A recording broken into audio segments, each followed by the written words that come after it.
नमस्कार. आज आपण आलू मटरची रेसिपी घरी कशी बनवायची हे पाहणार आहोत. अगदी घरातल्या साहित्यामध्ये झटपट होणारी आणि रेस्टॉरंट स्टाईलमध्ये ही भाजी कशी बनवायची हे आपण आज शिकणार आहोत. जर तुम्हाला माझी रेसिपी आवडली, माझा व्हिडिओ आवडला तर माझ्या चॅनलला लाईक करा, सबस्क्राईब करा, आपल्या माणसांसोबत हा व्हिडिओ शेअर करा. चला तर मग आता वेळ न घालवता रेसिपीला सुरुवात करू.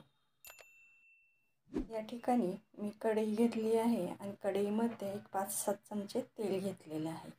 तेल थोडं गरम झालं की याच्यामध्ये मी एक मोठा बटाटा मोठ्या आकारामध्ये कट करून घेतलेला आहे, तो मी आता घालून घेत आहे.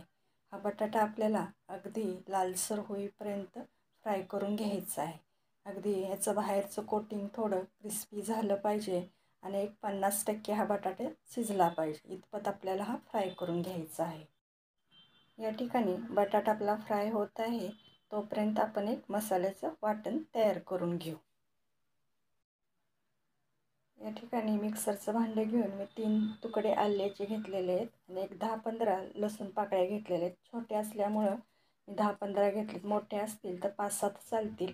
आणि 8-9 अख्खे काजू घेतलेले आहेत. 2 चमचे कोथिंबीरीचे देठ घेतलेले आहेत आणि एक छोटा टोमॅटो बारीक चिरलेला घातलेला आहे. आणि याच्यामध्ये आता आपल्याला पाणी घालून आपल्याला अगदी बारीक पेस्ट ह्याची करून घ्यायची आहे.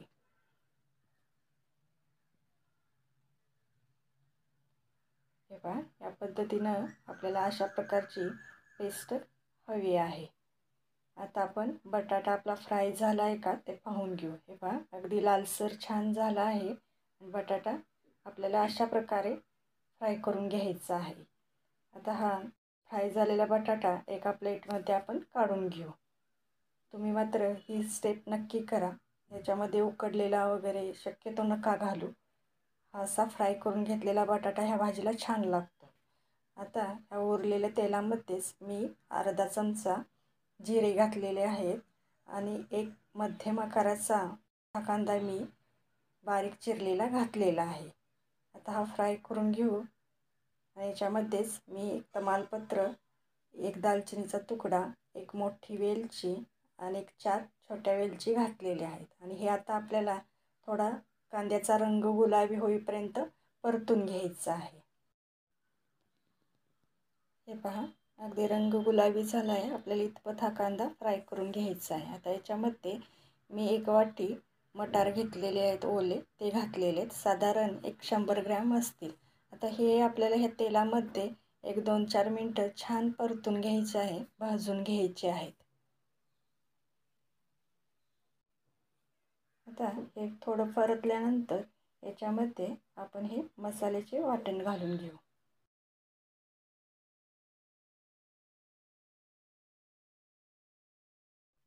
हे आपण आता छान मिक्स करून घेऊ.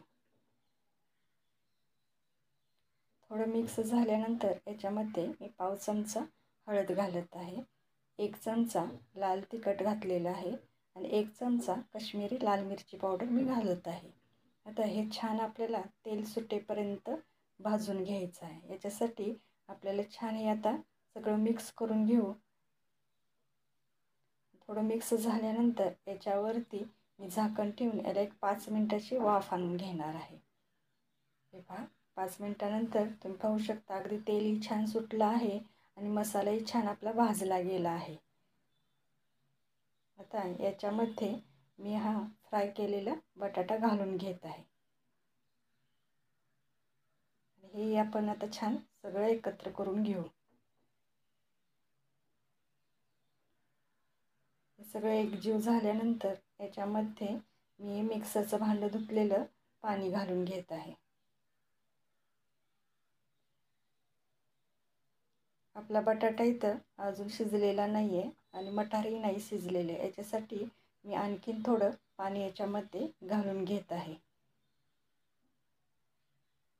आता हे थोडं मिक्स झालं, हलवल्यानंतर याच्यामध्ये मी अर्धा चमचा कसुरी मेथी, अर्धा चमचा चाट मसाला आणि 1 चमचा बिर्याणी मसाला घातलेला आहे आणि चवीनुसार थोडं मीठ घातलेलं आहे. या ठिकाणी बिर्याणी मसाला तुम्ही कुठल्याही कंपनीचा वापरला तरीही चालेल.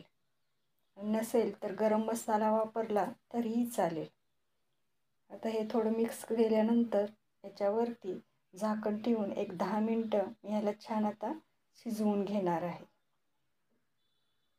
हे पहा 10 मिनिटानंतर तुम्ही पाहू शकता. आता वरून थोडी मी कोथिंबीर घातली आहे आणि आता आपली भाजी जवळपास तयार झाली आहे. आपण एकदा आता चेक करू बटाटा शिजला आहे का.